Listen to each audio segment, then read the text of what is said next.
હું શુક્ર છું. હું સૌથી ચમકતો ગ્રહ છું. હું પૃથ્વીનો જોડિયો ભાઈ છું. મને એક પણ ઉપગ્રહ નથી.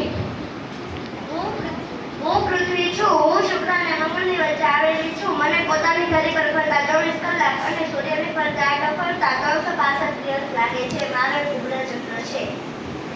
હું મંગળ છું. લાલ રંગનો સુંદર ચમકતો ગ્રહ છું. મને બે ઉપયોગ છે. વૈજ્ઞાનિકો મારી જીવન શક્તિ લે છે. હું ગુરુ છું. મારો રંગ આછો પીળો છે. હું સૌરમંડળનો સૌથી મોટો ગ્રહ છું. હું શનિ છું. મારો રંગ નીલો છે. મને પાવડિયો ગ્રહ પણ કહે છે. મારા પર તાપમાન ઓછું છે. હું યુરેનસ છું.